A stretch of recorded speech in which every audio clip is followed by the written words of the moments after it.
একদিন হঠাৎ করে ফ্রিজের ভেতরের সবজিগুলো জেগে উঠল। বাঁধাকপি ঘোষণা দিল, এই মানব জাতিরা আমাদের উপর অনেক অবিচার করে, সব সময় আমাদের কেটে বেছে ভর্তা বানিয়ে খেয়ে ফেলে। এবার সময় এসেছে এটার বিচার করা, সবাই ঝাঁপিয়ে পড়ো। এরপর সব সবজিরা নিজেদের মধ্যে আলোচনা শুরু করে দেয়। আলু বলে ওঠে, আমার জন্মই তো হয়েছে সিদ্ধ হওয়ার জন্য, মানুষ কিছু পাক আর না পাক আমাকে সবসময় রাখবে।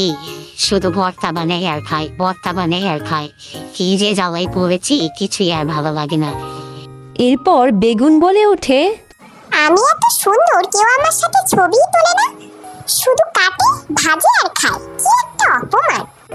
এরপর মরিচ রেগে গিয়ে বলে ওঠে, এই তোমরা সবাই চুপ করো, আমার কিন্তু খুব রাগ হচ্ছে, আমি কিন্তু এক্ষুনি সবার মুখে আগুন ধরিয়ে দেব।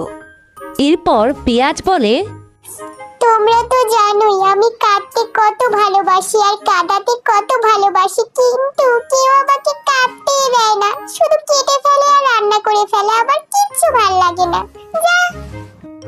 এরপর টমেটো বলে ওঠে, এই তোমরা সবাই চুপ করো, আমি এখনই ফেসবুক লাইভে যাচ্ছি, দেখো না কি হয়।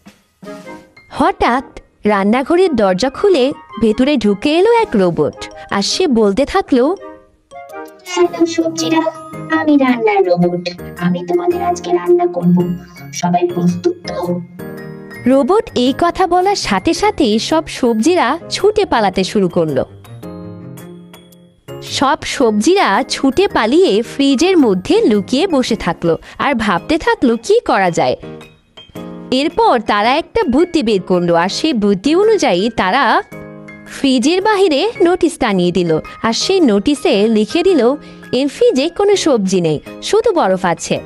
এরপর ফ্রিজের সামনে রোবটটি এলো আর দেখতে পেল ফ্রিজের সামনে এরকম করে লেখা, আর সে সবজিদের উদ্দেশ্যে বলে গেল, তোমরা এবারের মতো বেঁচে গেলে সবজিরা, আমি এরপর আবার আসবো, বিদায়।